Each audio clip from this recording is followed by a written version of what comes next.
kita akan lanjutkan pembahasan tentang karya tulis ilmiah. Sebelumnya saya sudah menjelaskan tentang tips dan trik menulis, lalu kemudian juga ada pembahasan tentang skripsi, dan yang ketiga ada pembahasan tentang menulis esai di media cetak dan online. Nah, pada tayangan kali ini saya akan menjelaskan tentang menulis jurnal. Pembahasan ini sangat penting karena sekarang ada kebijakan di perguruan tinggi yang memberikan pilihan kepada para mahasiswa untuk memilih antara menulis skripsi seperti umumnya dulu, juga bisa memilih untuk menulis jurnal.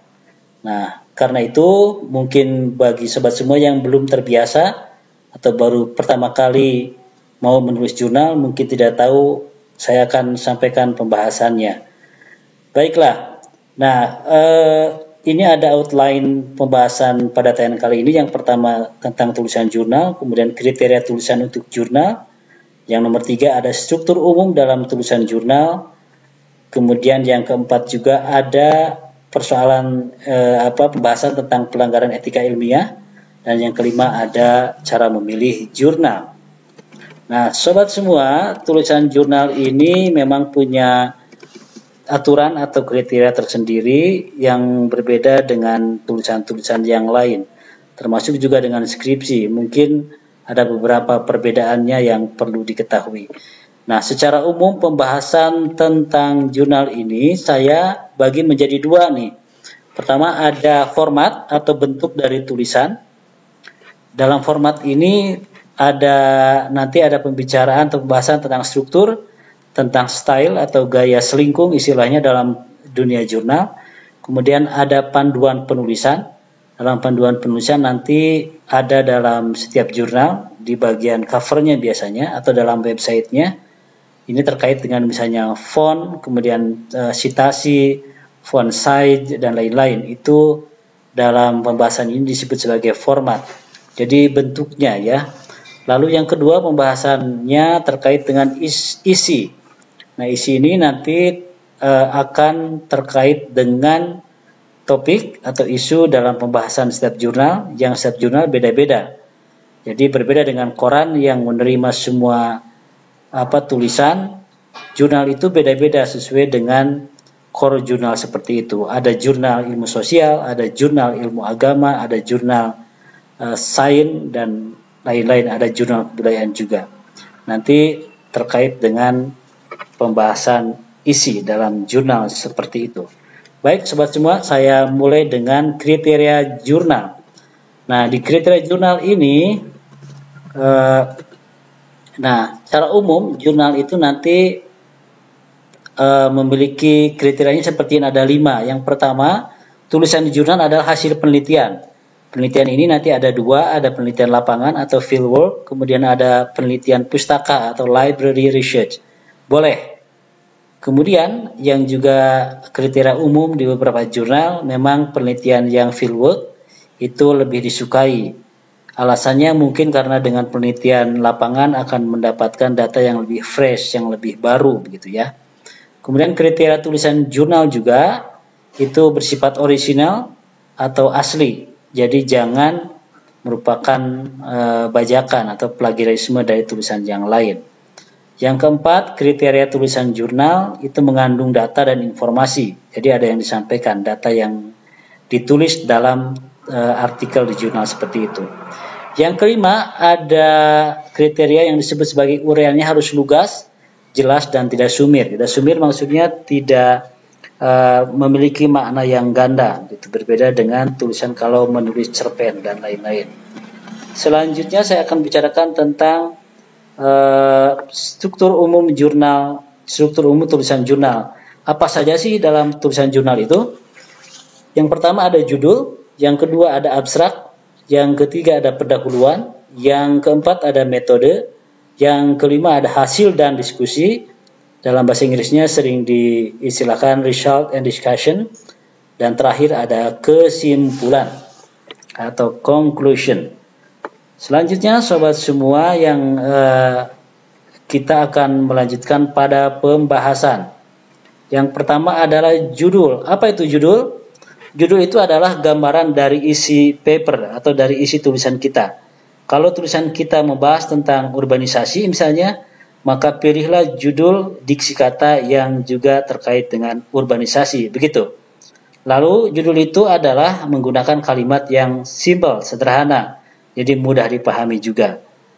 Nah, beberapa jurnal dalam penulisan judul itu menolak ada subjudul.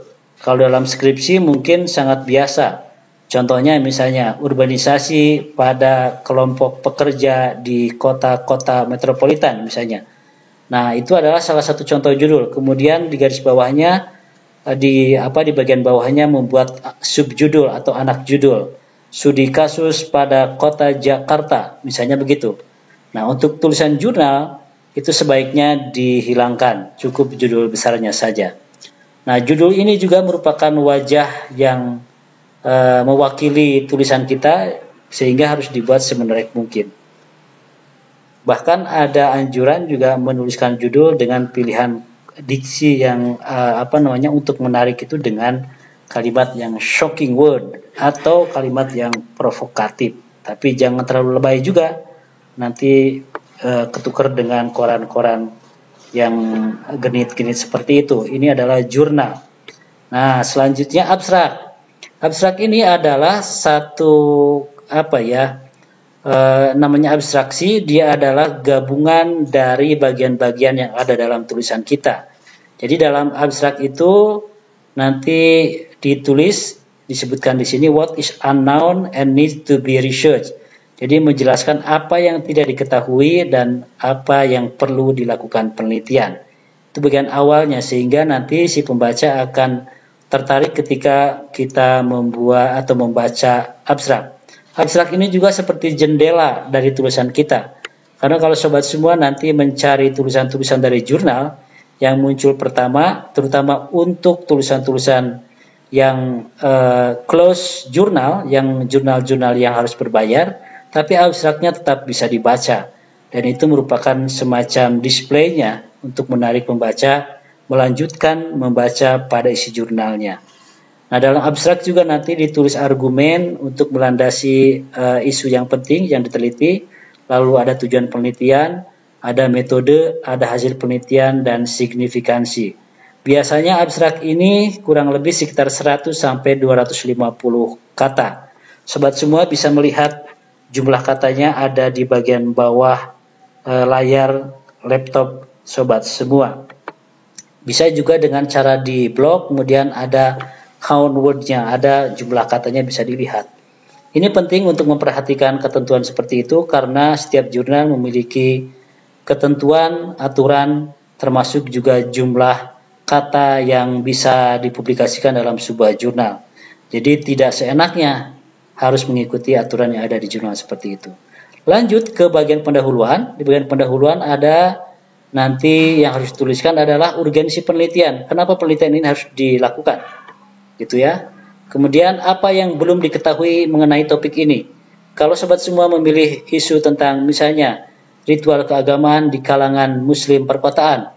Nah, dalam isu itu apa sih yang belum diketahui? Apa sih yang perlu dibahas gitu ya? Selanjutnya dalam pendahuluan juga harus dijelaskan mengenai masalah penelitiannya apa. Kemudian dukungan dari fenomena lapangan, dari situasi lapangan yang nanti akan memperkuat pilihan pada tema seperti itu. Berikan argumentasi dengan mencantumkan data pendukung. Data pendukung ini bisa yang bersifat kasus, bisa juga bersifat merujuk pada penelitian sebelumnya.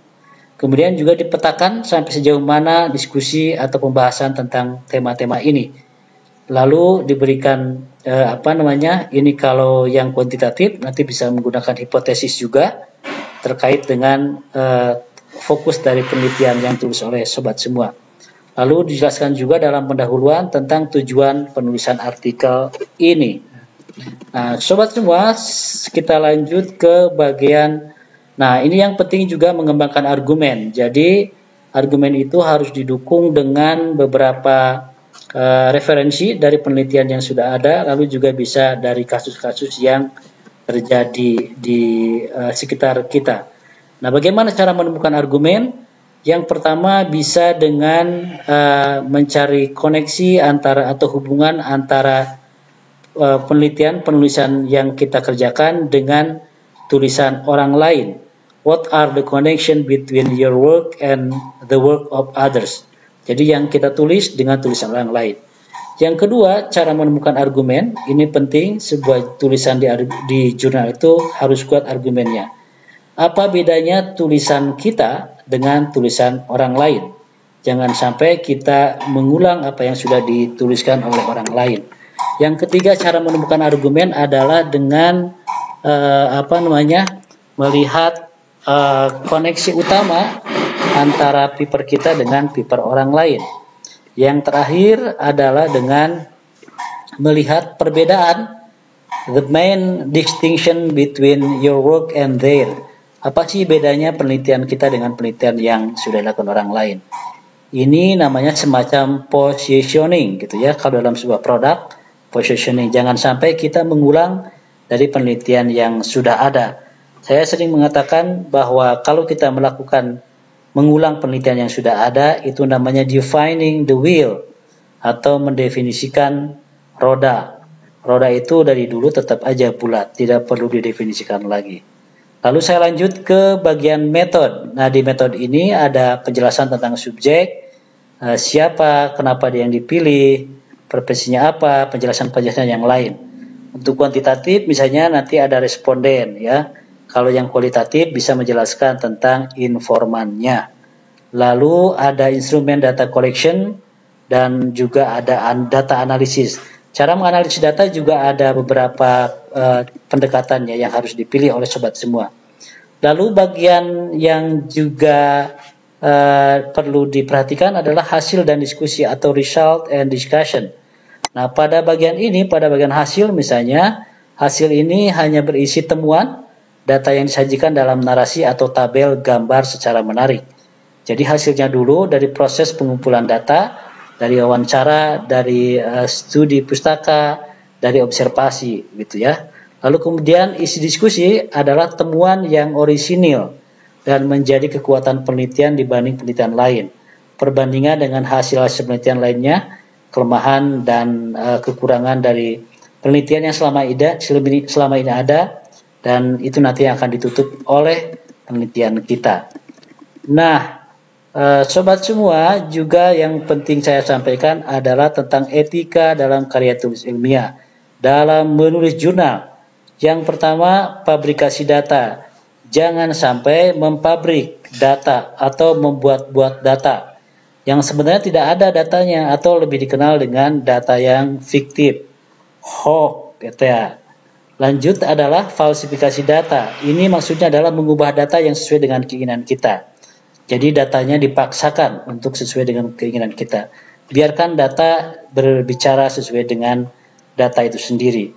Lalu yang disebut sebagai pelanggaran etika ilmiah adalah plagiarisme, yaitu mencontek atau mengambil tulisan orang lain tanpa menuliskan rujukannya atau citasinya. Ini juga yang penting bagi sobat semua, yaitu melakukan citasi dengan cara yang lebih rapi. Sekarang sudah ada satu aplikasi yang bisa membantu sobat semua dalam membuat citasi dalam tulisan seperti itu. Di antaranya bisa menggunakan citation manager dari Mendeley atau juga Zotero. Itu akan membantu sobat semua membuat tulisan lebih rapi dan mudah dipertanggungjawabkannya karena dia terkoneksi ke referensi yang kita buat. Nah, bagian terakhir dalam tayangan ini, dalam slide ini adalah memilih jurnal. Dalam memilih jurnal, yang perlu sobat semua perhatikan adalah memastikan bahwa jurnal yang kita pilih adalah jurnal yang bukan jurnal yang predator. Apa itu jurnal predator? Jurnal predator adalah jurnal yang memang digunakan untuk menipu orang dan kemudian meminta bayaran dari orang, padahal jurnal tersebut sebenarnya adalah jurnal abal-abal. Caranya gimana memilih jurnal?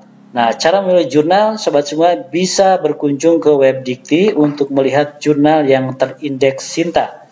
Ada http, kemudian sinta.ristekbrin.go.id. Itu untuk jurnal-jurnal yang diindeks di dalam negeri.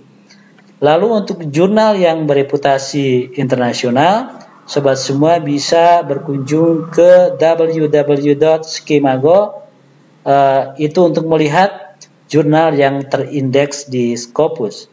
Scopus ini adalah sebuah lembaga indexing yang kemudian nanti meranking jurnal-jurnal berdasarkan kualitasnya. Nanti akan dikenal ada Q1, Q2, Q3, dan seterusnya. Nah, sobat semua bisa berkunjung ke situ, kemudian menentukan jurnal mana yang dipilih yang sesuai dengan tema tulisan sobat semua. Saya akan lanjut pada contoh jurnal.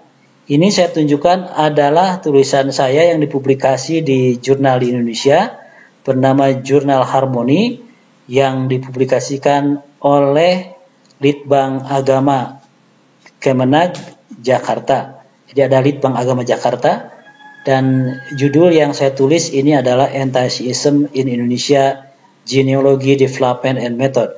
Kalau lihat dari tulisan ini, jadi ada judul, lalu kemudian ada penulis.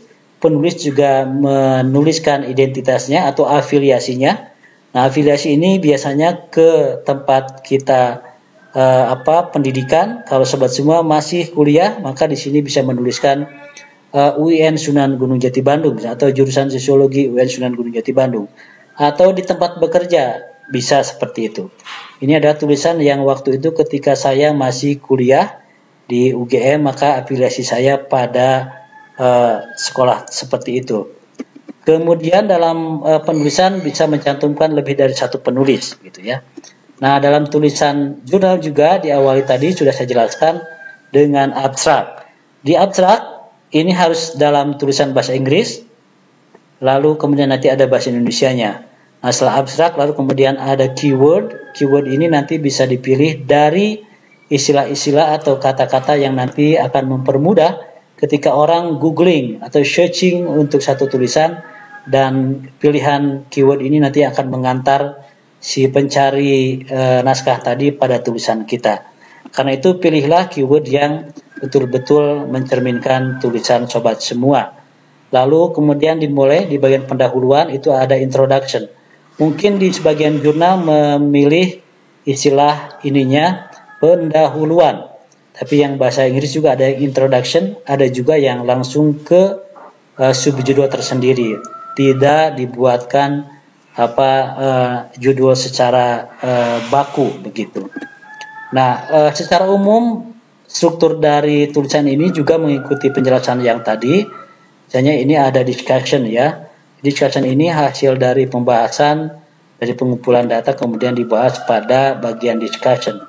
Lalu kemudian ada juga conclusion, hasil atau kesimpulan, dan ada juga daftar pustaka. Nah, daftar pustaka ini seperti yang saya jelaskan, sobat semua silakan menggunakan Citation Manager, bisa dengan Mendeley atau Zotero, nanti akan dibuatkan tutorial secara terpisah. Nah, selanjutnya saya juga ini ada contoh dalam bahasa Indonesia. Hampir sama juga meskipun tulisannya dalam bahasa Indonesia, abstraknya tetap dalam bahasa Inggris. Gitu ya, ini ada nama, kemudian ada afiliasi. Ini di afiliasi kemudian ada alamat, biasanya alamatnya cukup alamat email. Nah, dalam penulisan nama juga tidak menggunakan gelar, cukup namanya saja. Gitu ya. Apalagi pakai gelar haji, tidak usah. Gelar akademik saja tidak dipakai, begitu ya. Jadi jangan sampai Dr. Haji, wah panjang sekali. Oke, semua cara strukturnya seperti itu. Lalu saya akan kasih contoh, misalnya ini ada satu jurnal yang publish di jurnal terindeks di Scopus misalnya. Ini bisa dicek jurnalnya di Skimago. Tulisannya dalam bahasa Inggris, tentunya karena ini di jurnal internasional. Judulnya Contrasting Trajectories of Shia Emergence in Post New Order Indonesia. Jadi namanya, ini nama saya, lalu kemudian ini nama jurnal, dan ini nama tahun terbitannya. Yang untuk beberapa jurnal memang ada jurnal yang open access. Open access itu maksudnya jurnalnya bisa dibuka oleh siapa saja, ada jurnal yang close atau jurnal yang berbayar, sehingga untuk membacanya harus membayar ke jurnal seperti itu. Nah, kalau dilihat oleh sobat semua pada slide ini juga ada nama jurnalnya sebelah pojok kanan, lalu ini ada tahunnya, lalu ada judulnya, dan kemudian ada nama penulis dan afiliasinya, dan sama, jadi dimulai dengan abstraknya dalam bahasa Inggris, kemudian ada keyword seperti itu. Nah, sobat semua, demikian tutorial saya tentang menulis jurnal. Selamat mencoba, karena ini nanti akan menjadi alternatif bagi sobat semua di antara menulis skripsi atau menulis jurnal. Kalau